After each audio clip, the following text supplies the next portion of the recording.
Hey, Mitch. It's good to see you again. Hello, Andrew. Summer is around the corner. This is good. It's podcasting season. We're drinking from the Bronx Brewery. That's right. I feel a little guilty because we're cheating on the Brooklyn Brewery. That's true. Which is the best brewery. That's true, but the Bronx was on sale, so that's what I brought over. It's on sale, not on fire. That's true. That's the motto for the 21st century. The Bronx is on sale, not on fire. I'm going to just tell you one more story. Yeah, go for it. So did I ever tell you, because I was thinking about this the other day, when you were comparing my voice to Ira Glass on one of the episodes, that one time I peed next to Ira Glass? That's amazing. I know, it really was. On the street or in a stadium? We were both drunk on the Bowery. No, it was at an event, and he was there. And the thing about him is he's really tall. He's like NBA tall. He's like 6'5" or something. Or maybe he just seems that way because I'm a midget, but he's large. Did he narrate his urination? Was he like, urination in 3 parts? That's right. Part 1. That's right. Unzip. This American urine.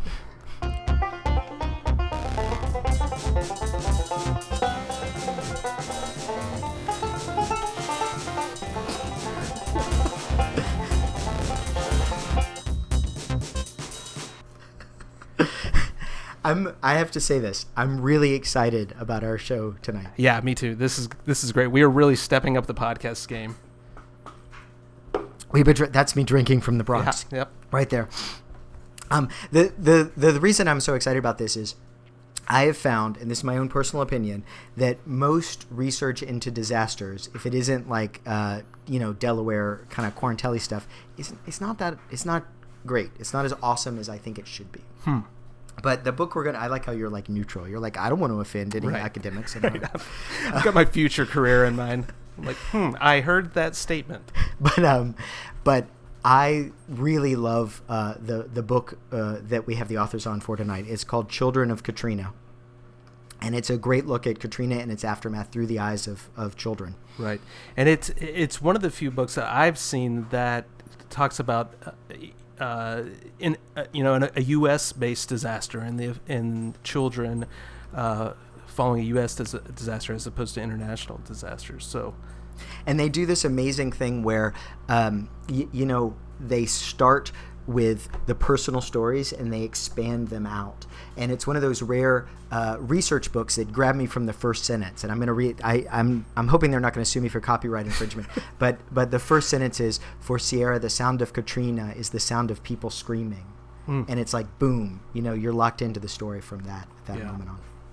So really excited to have both of them on. So we have Alice Fothergill, who is a professor of sociology at the University of Vermont, and Lori Peek, who is the director of the Natural Hazard Center at the University of Colorado Boulder, and also a professor in the sociology department there. So we're going to say good evening to him now. So Alice, are you out there? Hi. Yes. Thanks for having us. Oh, absolutely. And Lori, are you there too? I am. Hi, Mitch and Andrew. Thank you for having us on. Oh, thank you all. Thank you so much for being on. I think Mitch, hit the nail on the head. It's an incredibly powerful book and incredibly insightful, but it reads like a story. It doesn't read like a disaster research textbook. It really is captivating from the first page. And we really hope that we do not drag you down to our level tonight, but we get elevated to yours. So Lori, can you kind of talk about how you and Alice met and kind of where this project came from? Sure, I would love to share that. So Alice and I were both graduate students at the University of Colorado at Boulder pursuing our PhDs in sociology, and we were also both research assistants at the Natural Hazard Center, and that is how we met. And Alice was on the brink of finishing up her PhD when I started graduate school, and she had a number of really great projects that were going, and one of them she invited me to partner on, which was a ongoing assessment of the literature on poverty and disasters. And so we started that project maybe in 2002 or 2003. And then Alice went on to her first job, and I ended up finishing up my PhD, but that was really that planted the seeds for what has become quite an enduring collaboration, and definitely one of the most fruitful and just exciting and meaningful collaborations in my professional and personal life. So a question for both of you. Lori. Feeling the love, really feeling the researcher love. That's great. And a question for both of you. Maybe Alice, if you could start. Were disasters a part of your life or a part of your research before you met? And I'm curious, just kind of what attracted you to disaster research, emergency management, preparedness. Right. Well, when I was in graduate school in sociology, I knew I was interested in issues around inequality, but I hadn't been exposed to any of the literature on disasters. But I had a professor who became my main advisor, and Dennis Milletti, and he became Lori's also primary advisor.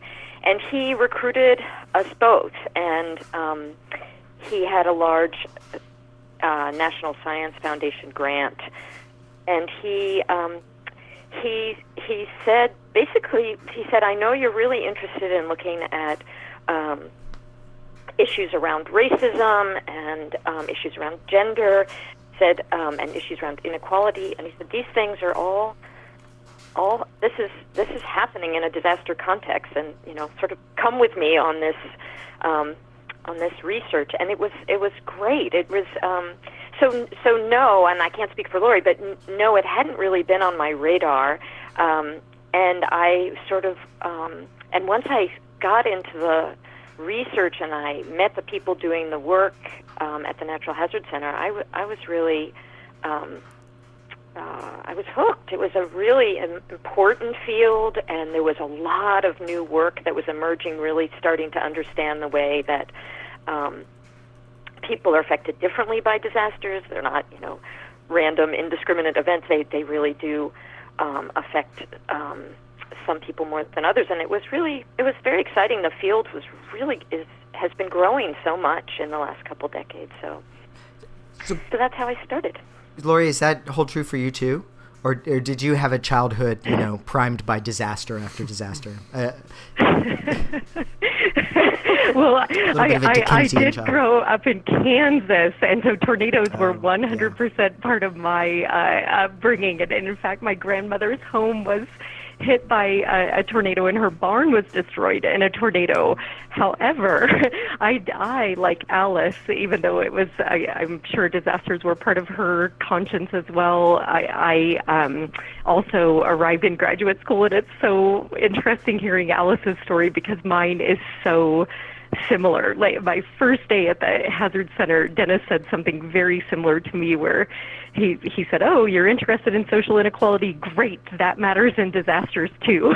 And so I think she and I had a very similar journey in that way, in that neither one of us necessarily entered graduate school thinking we were going to study disasters, but through our opportunity to be research assistants at the Hazard Center, it really allowed us to look at the sociological effects of those events. And Alice went on to do this amazing, groundbreaking research on women after the Grand Forks flooding in 1997, which she ended up turning her dissertation into a book called Heads Above Water. And then I figured, as with many things, that I would follow in Alice's footsteps and would also study a so-called natural disaster. But 9/11 actually happened when I was in graduate school, and so I ended up studying the backlash against Muslim Americans after the 9/11 terror attacks, which I know that in some ways people would say, oh, those seem like pretty different projects that you two ended up doing in graduate school, but not only do we have the same graduate committees, but we also had similar threads related to social vulnerability, marginalized populations, and trying to understand how these groups that may be disenfranchised during non-disaster times, how they may fare during recovery. And so I think those are some of those threads that have continued to really link us together over time, for sure. 2-second movie review. as a Kansan, do you consider the movie Twister an accurate and faithful depiction of a tornado?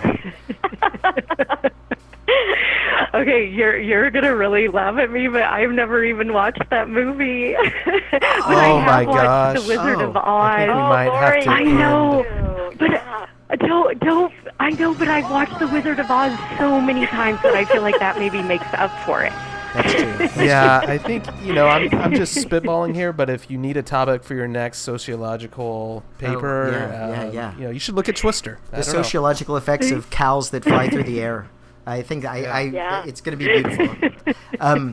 Yeah. Can I? Okay. So here's what I want to get to. So let's get to the project. So Katrina, to me anyway, rebooted emergency management in the United States, right? It really was sort of a rebirth of all of these principles from the 90s and before that 9/11 had kind of set aside. But you guys, you started a partnership. Katrina happens, and then you were on the ground a month after the storm. It's quicker than FEMA. Some people would say. I'm just saying. Right. I feel like nothing moves fast in the public sector. Not many things move fast in research and academia. How did you organize, plan, and deploy in a month? So it actually starts just a little bit before Katrina. Bill Anderson, who we love, a wonderful disaster sociologist, had written a paper about children and disasters and said we had, as a social science community, had overlooked their experience. And Lori and I read that, and a few weeks before Katrina, we were talking, and we said, our next project, that is what we're going to do. And we were thinking that would be a couple years down the road, because Lori was about to start her first tenure-track job, and then Katrina hit, and I think I can't remember exactly, but I think Lori might have called me and said, I think we need to get moving. I think we need to do this, and yes, we did move fast, and we were very lucky that our universities were supportive and were able to give us the human subjects approval. We moved really quickly on those, and the Natural Hazard Center at the University of Colorado was able to give us a quick response grant. So we got moving, and we feel really fortunate that we were able to get down so quickly.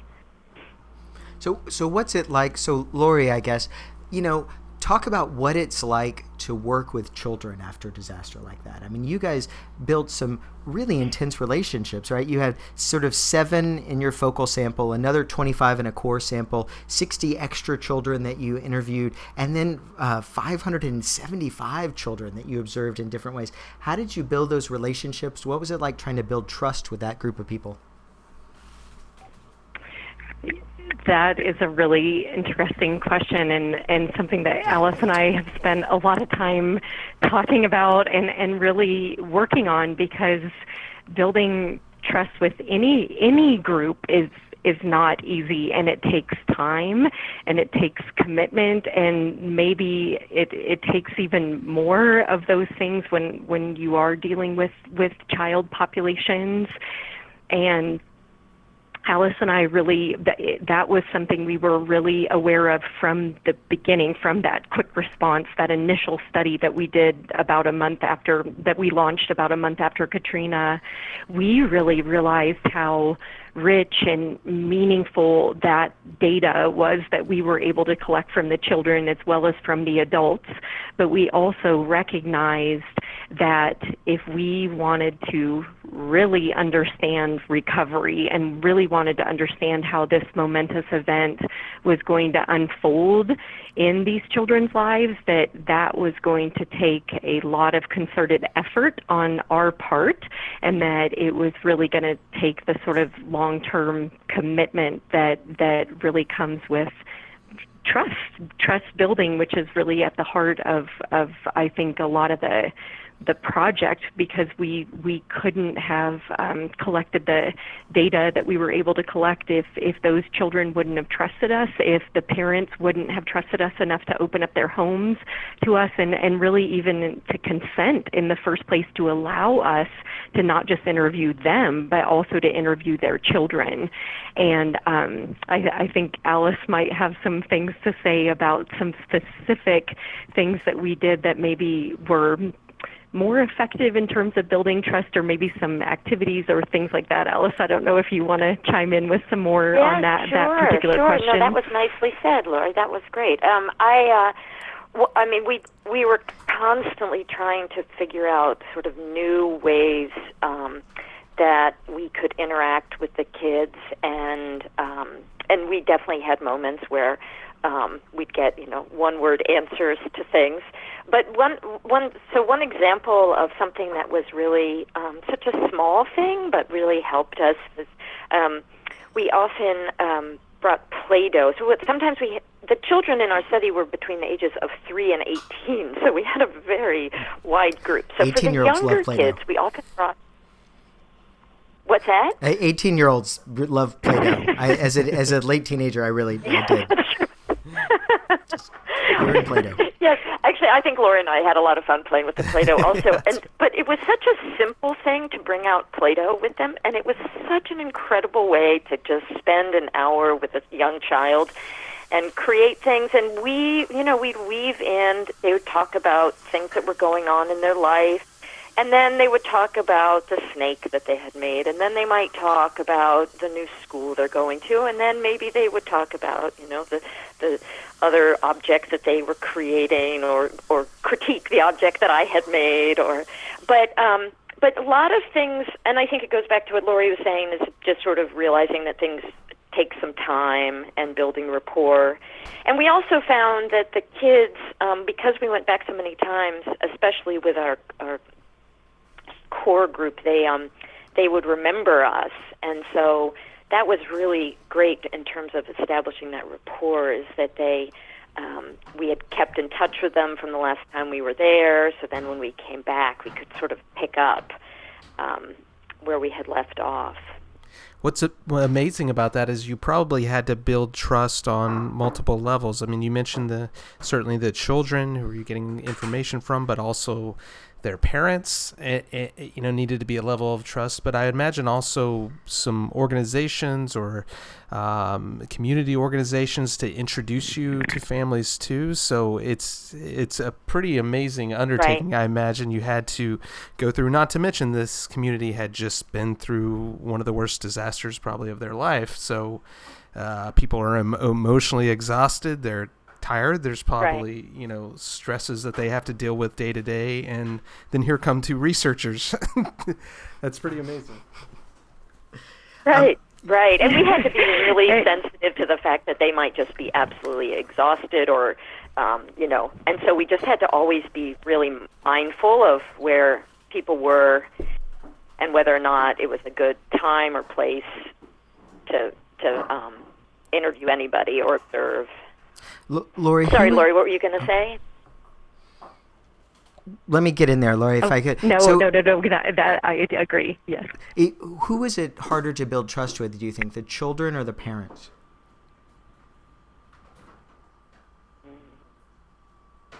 What do you think, Lori? Mitch causes a long, Wow, thoughtful that pause. is an interesting question. I have to say that what the first thing that came to my mind and really in my heart was actually how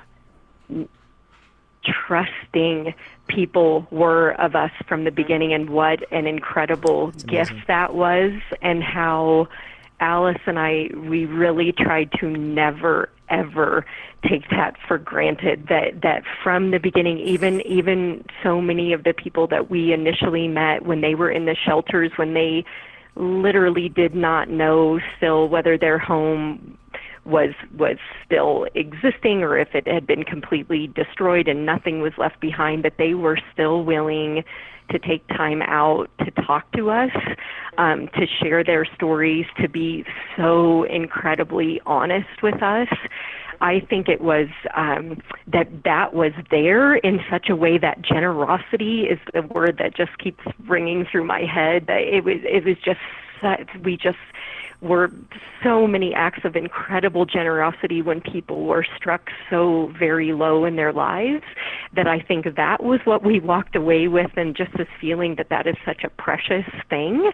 And so I don't know if I could say like one group was harder than another. Sure. Children in some ways maybe were more difficult to communicate with in certain kinds of ways because they got a little more shy because they weren't used to maybe having a recorder placed in front of them, but in many ways they granted us trust that we had not yet earned.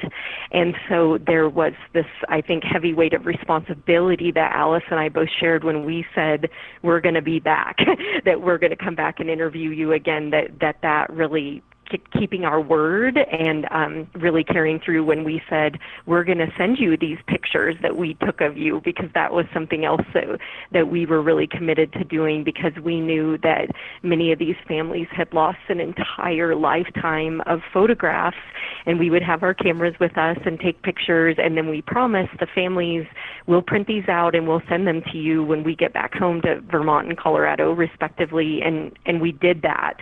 And so I think it was things like that really kept us running, because we felt like they had given us such an incredible gift, and we wanted to do what we could in return to really respect that.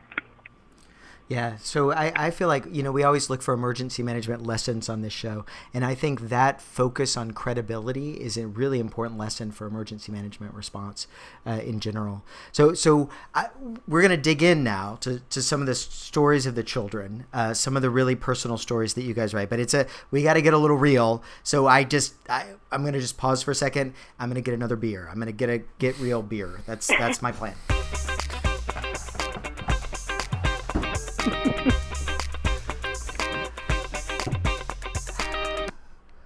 Okay. All right. I'm ready.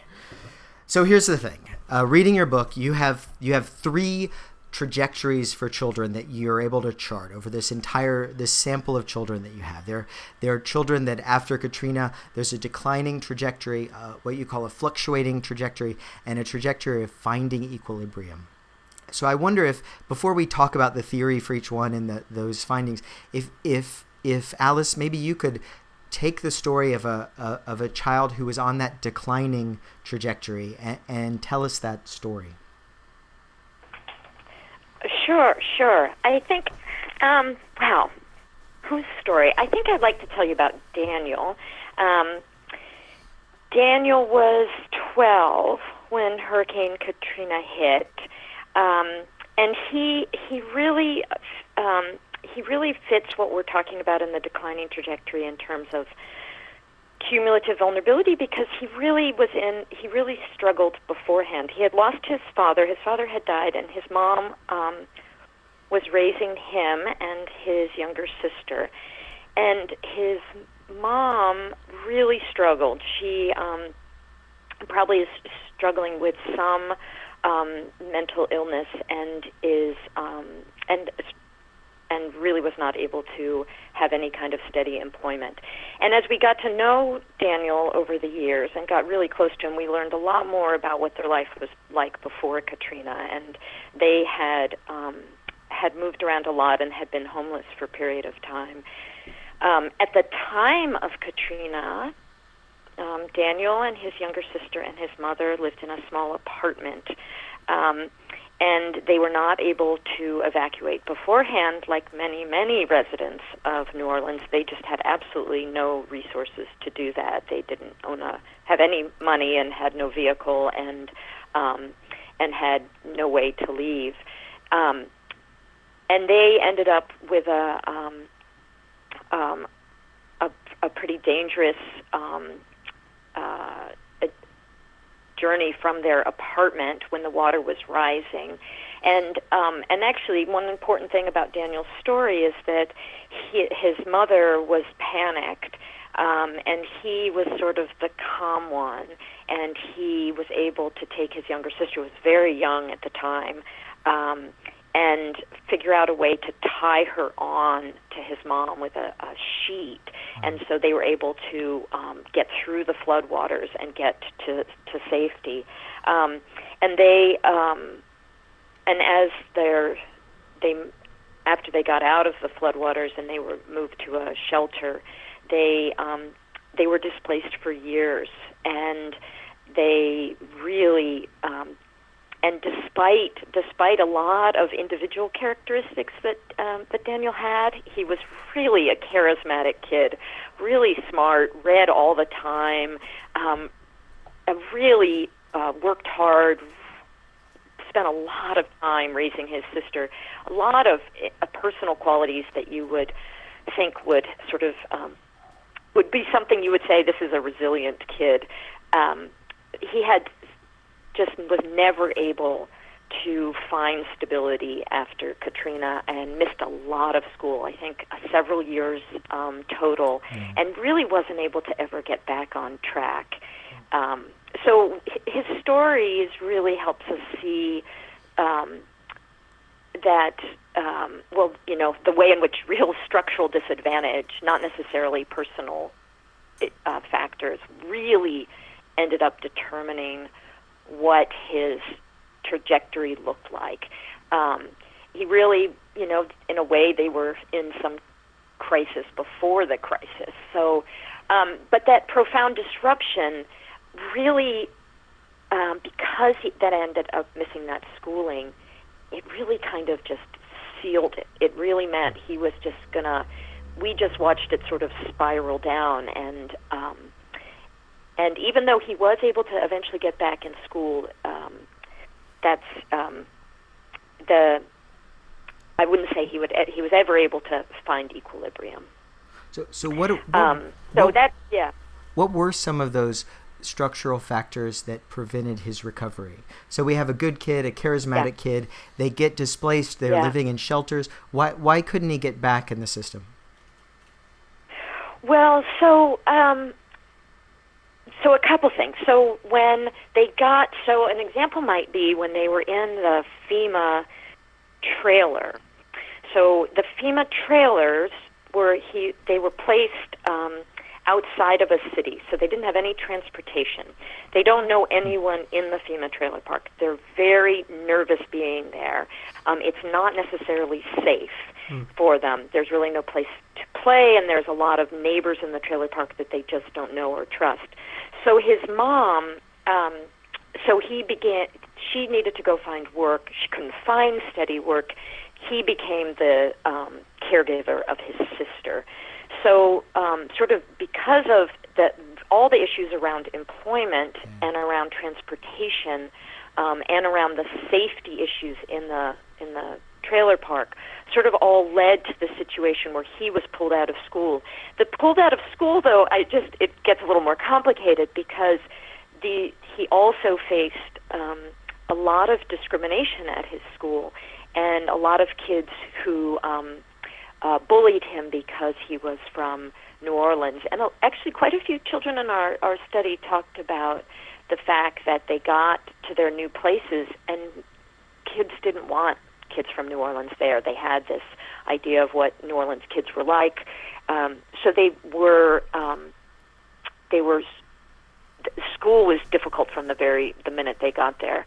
So he had a couple kids who had sort of jumped him on the school bus, and his mom decided that was it. He wasn't going to school.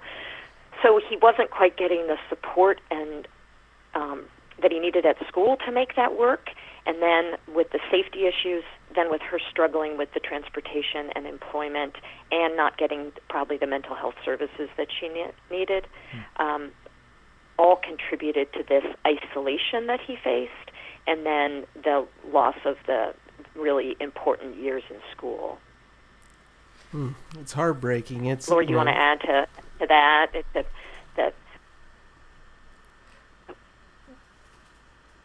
Maybe we'll shift it over to talk about Yeah. fluctuating a little bit. I mean, because you can really see there what I mean. That could have been a happy ending, right? You can see a version of that where it Right. works out, but there are just too many factors that keep knocking Daniel down. So what is fluctuating? Right. I think of your three categories, that's the one that's maybe the hardest to understand right off the bat. Lori, do you want to talk to that one some? Or, maybe if it's okay, Oh. I was going to say maybe I'll speak to the finding equilibrium, because it's sort Sure. of the fluctuating, I think, is illustrative of it's not one and it's not the other. So, and Alice, thank you for sharing Daniel's story and for illustrating the declining trajectory in that way. And so as she said, that the declining trajectory really was about these children that they suffered this enormous disruption in Katrina, like Daniel, and then they just, because of this accumulation of vulnerability factors, the ongoing displacement, the instability in many of the what we call spheres of their lives. And so in the housing, the employment, the education, the extracurricular activities, in all of those areas, they were on the decline. Now, the second trajectory that we identified in the book, which we call the finding equilibrium, these children also experienced some decline after Katrina. In fact, we argue that all children experience some dip in their functioning in the aftermath of that storm, because it was so catastrophic and it was so traumatic on so many fronts. But then what differentiated the children who fit this finding equilibrium trajectory was that after that initial period of disruption or minor decline, those children in the finding equilibrium trajectory were actually able to either return to the stable place that they were at before the storm, or in some cases they were actually able to attain a new form of stability. So maybe And tell us. in the book we actually, yeah. Oh, go ahead. Sorry. Well, I'm just going to say maybe tell us a story from that trajectory to kind of anchor us. Yeah. Yes, I'd love to. So I'll just briefly mention two children, and then I'll go into more depth, as Alice did, with a story. So many of the children who fit the finding equilibrium trajectory, they had something that we refer to as resource depth. And so kids with resource depth, they had within their households, within their communities, their neighborhoods, they had personal, social, financial support before the storm, and then they were able to draw on, they and their families were able to draw on those different forms of resources or social capital during and in the aftermath of the storm to find equilibrium. And so children like Isabel and Zachary, who are two children we introduce in the book and go into great depth with their stories, they had a lot of resource depth, and so they were able to bounce back relatively quickly. They only had one move, really, after Katrina. They were displaced to one family friend's home about 2 hours away. Then, because they had insurance, they had support, they had schools that were opening back that would take their children in New Orleans. They were back home within months after the storm. And so they fit that finding equilibrium trajectory because of resource depth. But the child I'd like to tell you a little more about that, she really illustrates something we think is really important for emergency managers, which is that even children without a great deal of resource depth, they can find equilibrium. And we think that Sierra's story is particularly illustrative in that way. And so just briefly, Sierra she, at the time of Katrina, on August 29, 2005, was 11 years old. She's an African-American girl who was she was a single child, no siblings, in a household with a single mother. Her father was sometimes involved in her life, but not a lot. And they were renting a house in New Orleans at the time of the storm.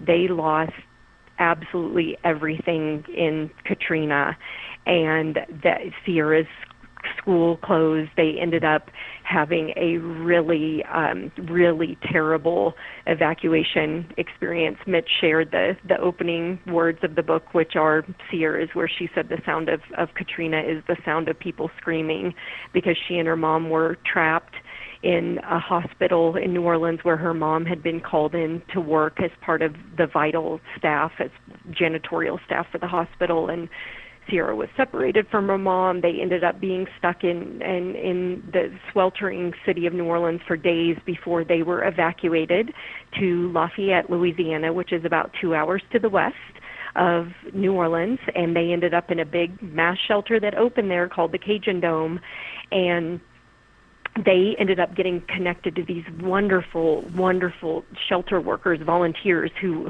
worked at the Cajun Dome, and they ended up helping Sierra and her mother to do something that we refer to as resource mobilization in the book. So they really helped with all of those different spheres of Sierra's life that helped her to find equilibrium. So they helped her mother to first get into a FEMA trailer and then connected her to Habitat for Humanity housing.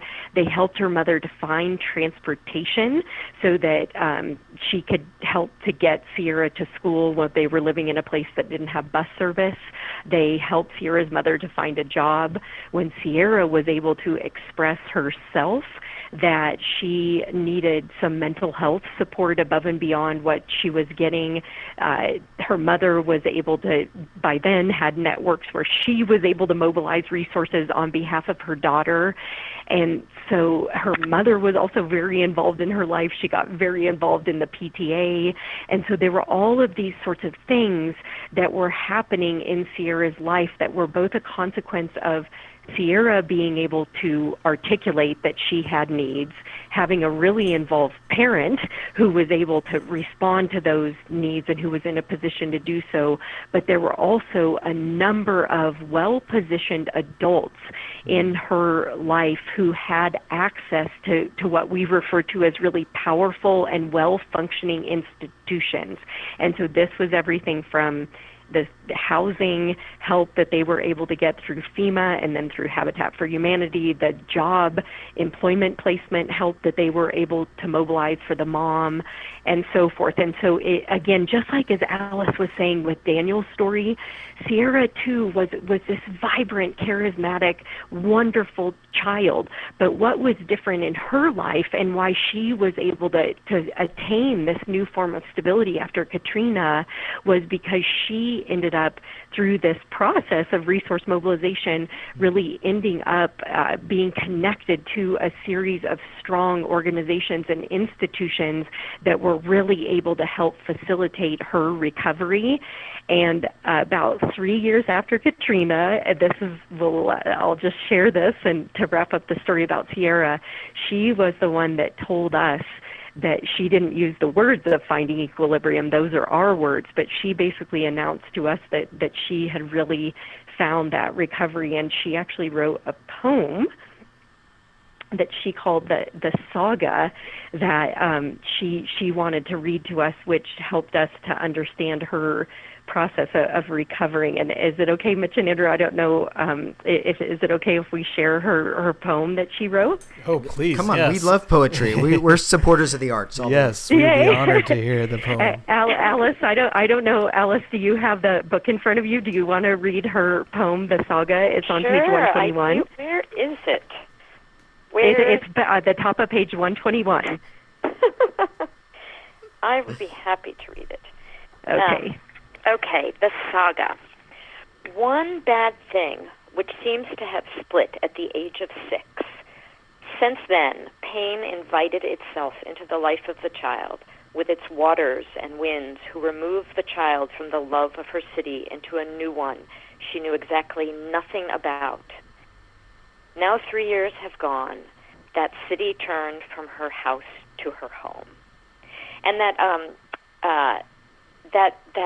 beginning of that poem is she mentions the split at the age of 6 is referring to her parents splitting up. So so that was also a big part of her childhood. But that's we thought that was really incredible that she was able to see it turning from her house to her home. She really found a way to find that stability. Yeah. And one of the things that I think was important is she got into a really good routine, a really good predictable routine, and through a lot of different work of both the advocates and her mother. She was able to stay in the same school through all the displacement, so she got into a really good school routine and home life routine. So things started to feel kind of predictable and settled. Yeah, that's amazing. I think Mitch and I have talked about that on looking at past episodes where we talk about different disasters, that in the midst of this severe tragedy and disruption and heartache, sometimes what you have is this rebirth and kind of beauty that sometimes eventually, it might take a while, but comes from tragedy and disaster. So I think that she really highlights that very well. So let's look at the last one of these three categories, the one that's harder to understand, about fluctuation. What's a child that really shows this story of fluctuation? I'm not sure who to toss this one to. I guess to Alice. Yeah. Okay. So, yes. So these children, and I think I know who I'd like to talk about. So they may have a pattern of stable followed by unstable, or and in some ways, many of the children we met who were fluctuating were as vulnerable as the children in the declining trajectory, but never as secure as the children in the finding equilibrium.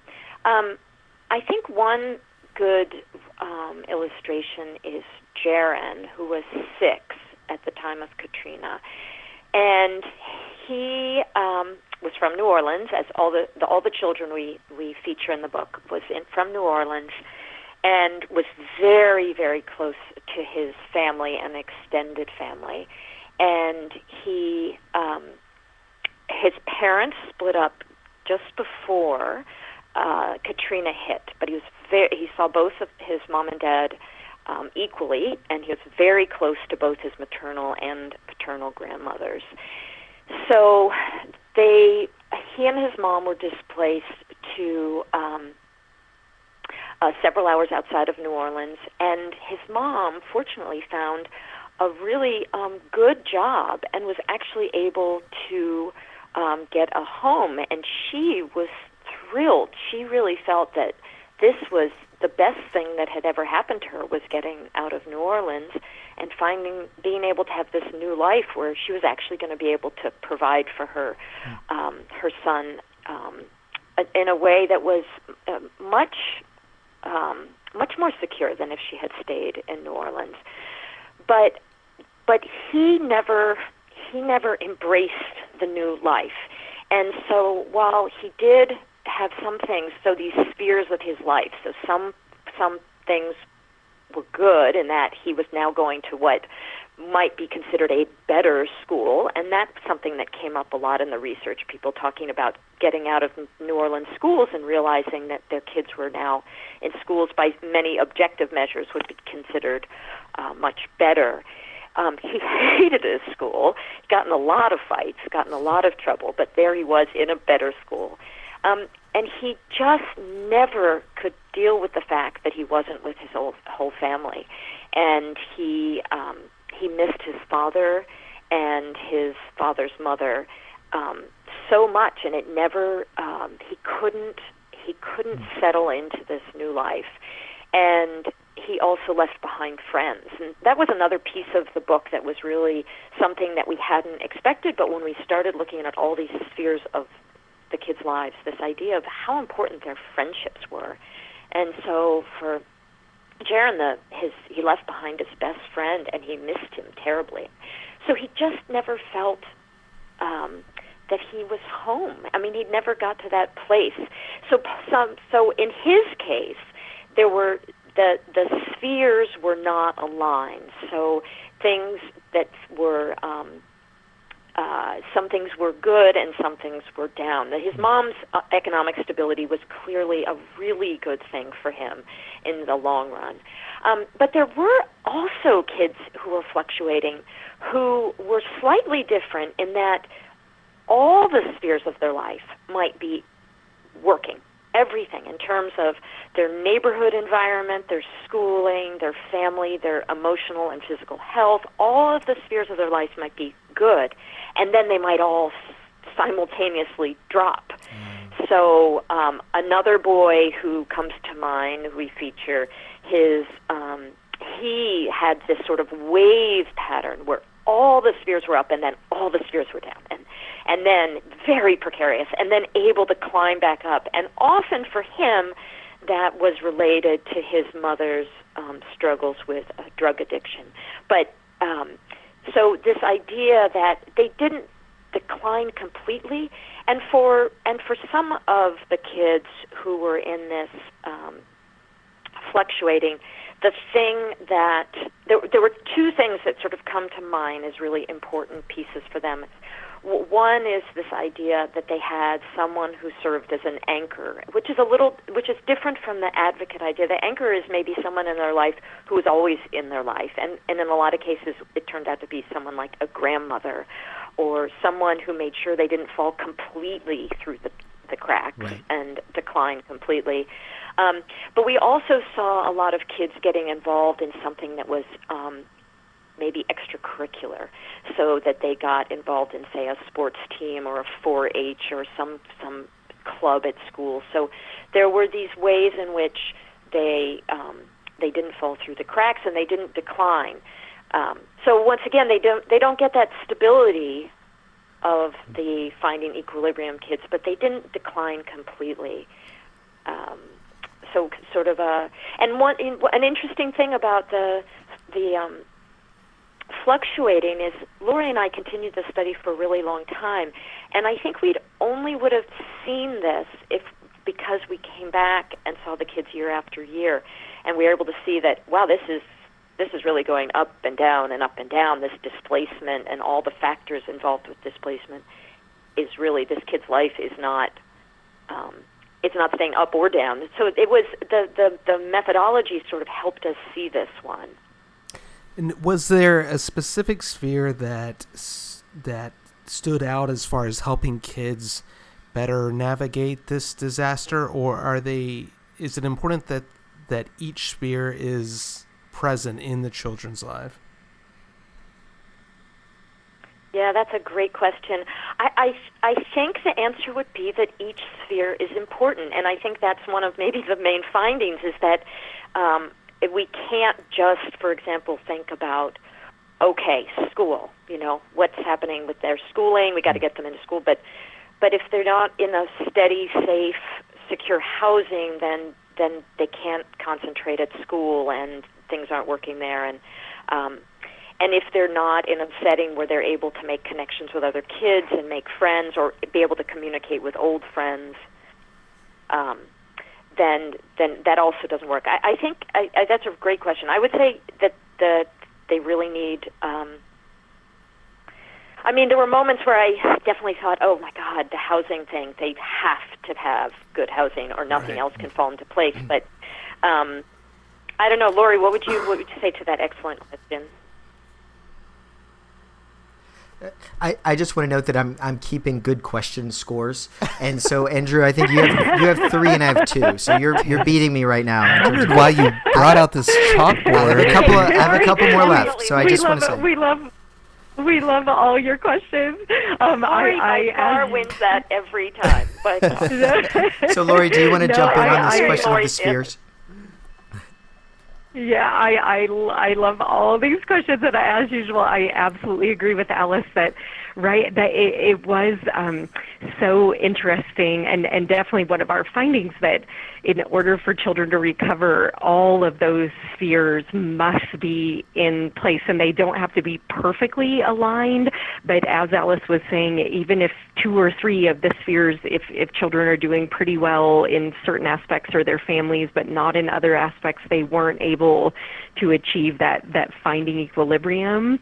And I think something about Katrina, when you try to consider, like, why was Katrina so devastating, and why here we are, 12 years after that terrible storm, still talking about it. There is a reason we're still talking about it, because there are so many lessons to be learned from this, and the consequences are so dire for children and families in an event like that, where in many cases, really all of the spheres of children's lives were entirely disrupted. So they lost their homes, their parents lost their jobs, they lost their health care providers, they lost their schools, they were completely separated from their peer groups and their extended family.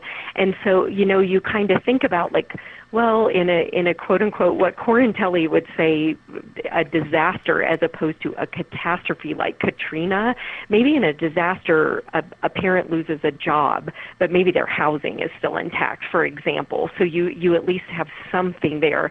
But in a catastrophe that really is on a different scale, Katrina was on a different scale, and because it disrupted all aspects of these children's lives, the recovery process really, it was important to really consider all of those spheres simultaneously, as Alice was suggesting.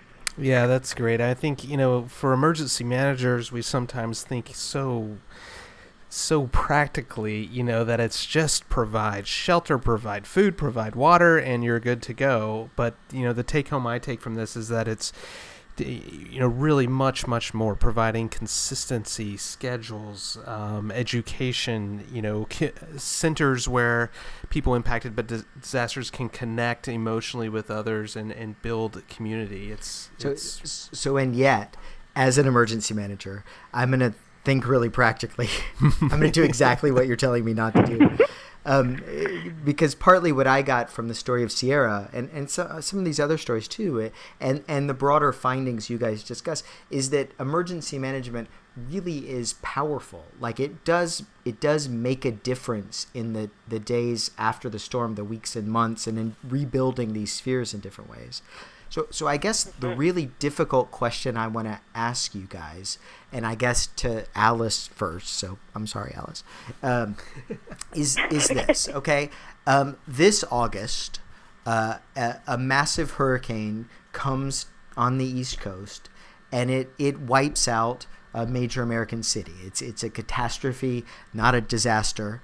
Quarantelli, God rest his soul. And I'm the emergency manager that's on the ground. I'm standing up my EOC in the hours before the storm and right when the storm hits. What are the things that I should be thinking about in terms of trying to get as many children as possible towards the finding equilibrium path and not the declining path? Yeah. Well, I mean, so Corintelli probably would have said this, but so maybe when it's after it's hit is too late to get everything quite right. That's a lot. But good. if we can do some things beforehand, might be really, really good. I know one of the things that seemed to happen is a lot. The Department of Children and Families in Sandy seemed to have learned a lot from what happened in Katrina, which was great, and really thinking about where kids should go and keeping them with their families and getting them enrolled in schools. I remember one story I heard that, really thinking about this issue about shelter, and hearing from that in Sandy, they realized that taking kids, for example, who were teens in a home with kids with all sorts of different behavior and emotional disabilities, they realized that moving them, because they learned this from Katrina, moving them to a mass shelter wasn't good for everybody in the mass shelter, but it also wasn't good for these kids. And so they had prepared, and they were ready to, those kids were able to stay, and they had sort of the necessities and the backup generators and the things they needed, because they'd realized, we don't want to do what happened in Louisiana. Right. It was an awful experience for those kids, and it was awful for everybody in the mass shelter. So a lot of preparation ahead of time, I would say, would be one of the big things. One thing we did see was that this idea of families getting separated was a big issue in Katrina, and really, really making sure things are in place so that, if possible, families are able to stay together. But if they're not, that there's methods of communication. So that was a big thing for our kids, this distress of not knowing if all of their family members were okay. And so really thinking through that communication piece, like how can people find each other? What are the ways that we can make sure that we can assist in that? Because once they were able to find out that people were okay, it was still would be better if they were together, but if they could know. And for a lot of families, they felt we realized for a lot of the kids, they were in single-parent families, but the other members of their families were also incredibly important to them. So a lot of them were separated from their fathers during displacement or during evacuation and temporary shelter. But I'm sure Lori would like to add to this moment when the emergency manager is going to do. Take it, Lori. Alice, what do you that got? was such a wonderful answer. and Mitch, that was a great question. So now it's We're tied 3-3. Dang it, Lori. Lori also wins for kindness. That's just That's true. That is definitely true. Can you see true. why I love working with her? Yeah. I know. I feel so affirmed. Everybody's getting so many points tonight. We're all like exception. Okay, Lori, what do you got? So I'm going to wrap back to where the wonderful Alice started, which is sort of at the roots of all this, right? Because it is such a great question that you're posing about how do emergency managers really prioritize needs, and especially I think Alice and I have spent a lot of time thinking about how do you prioritize in a context where people are already living in highly unequal circumstances, where there are large concentrations of really vulnerable people who oftentimes are the ones who are most exposed to harm in these events.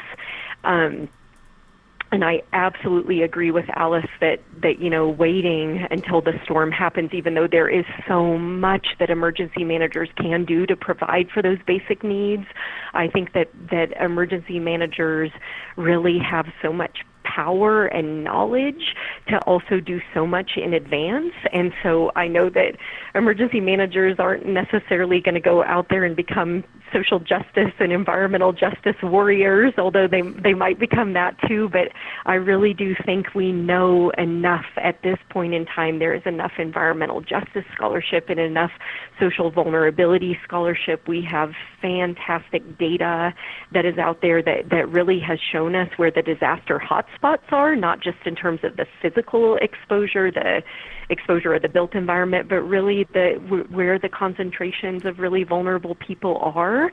And so I think something really exciting that emergency managers can do is to really think about how can we partner with those organizations, whether they be the local churches or the social justice groups or the environmental justice groups that are out there that are really working on the front lines on the day-to-day basis.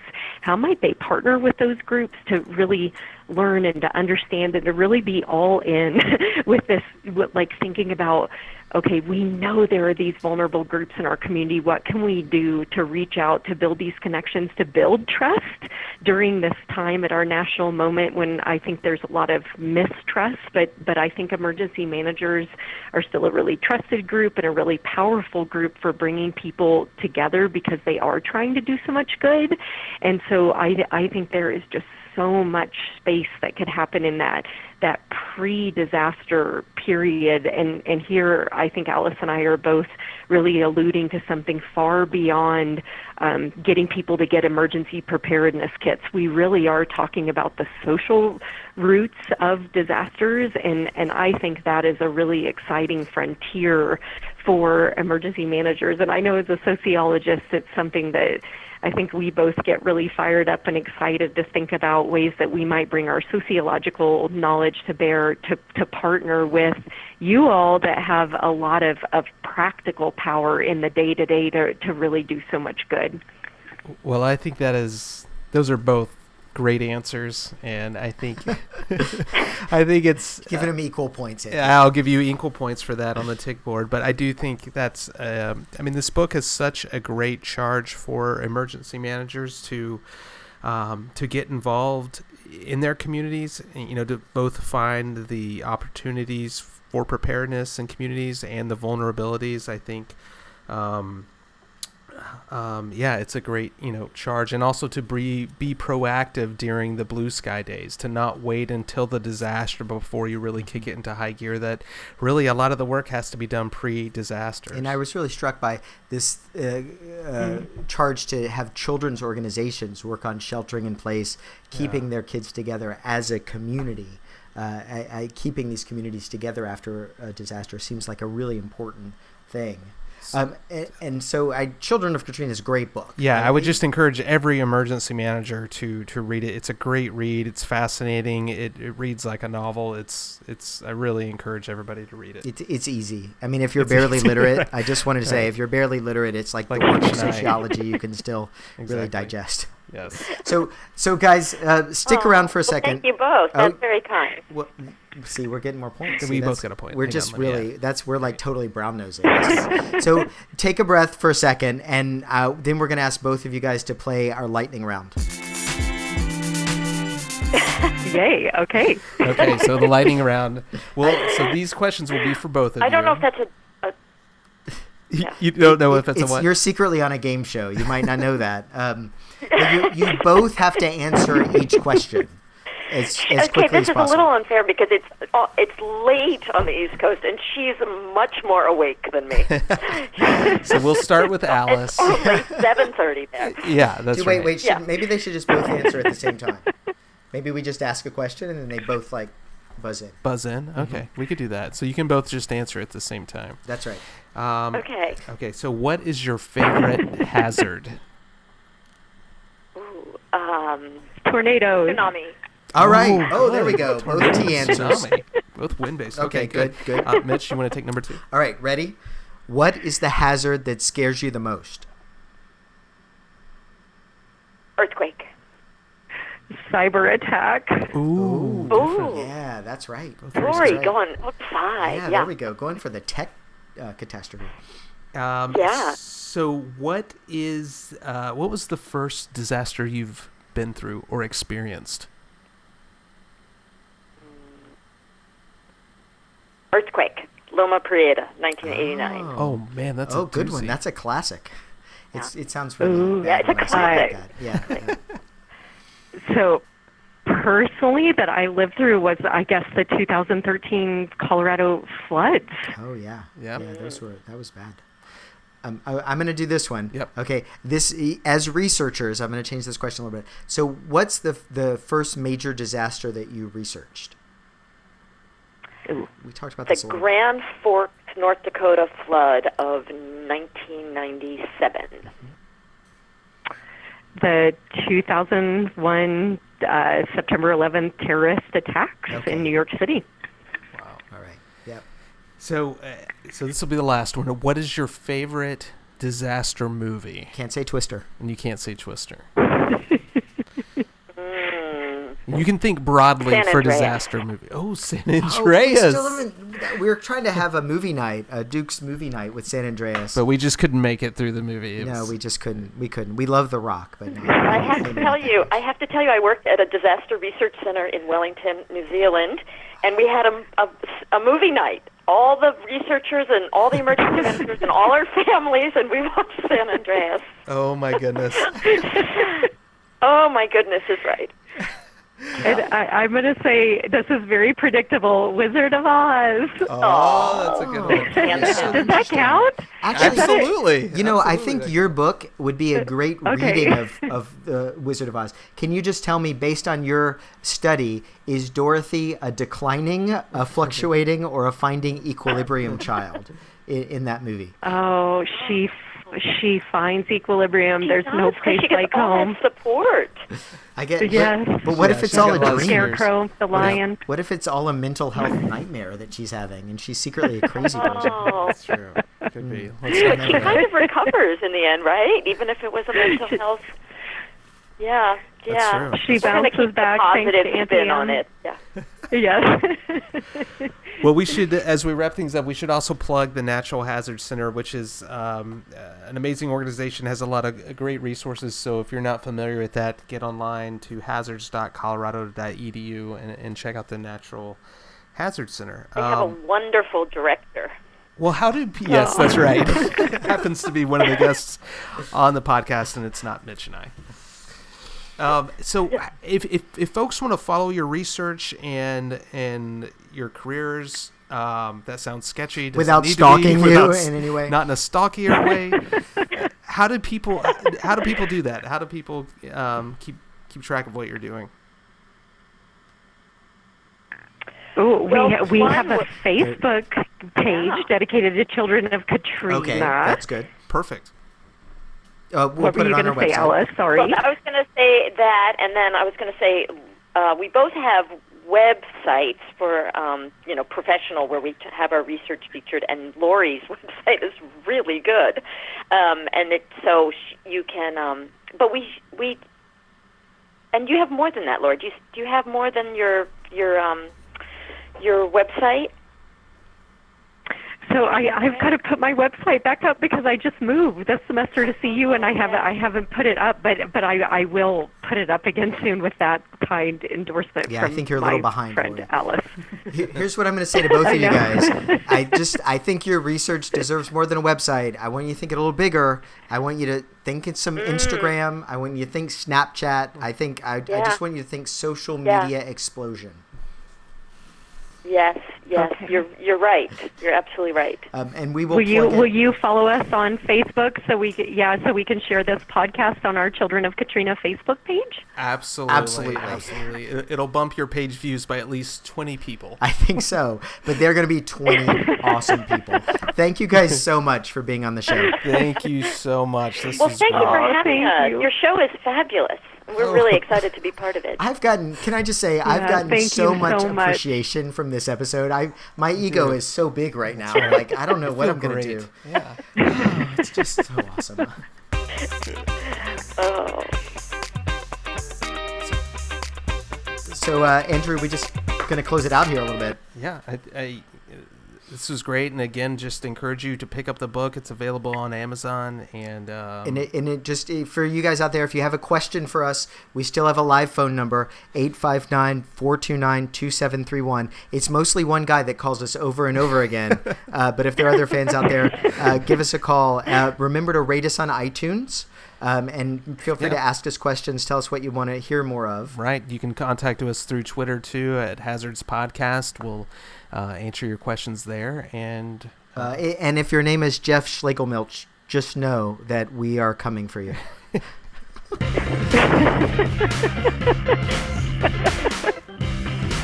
Old Schlegelmilch. It's Schlegelmilch. Schlegelmilch. I don't know. We'll just call her Irwin.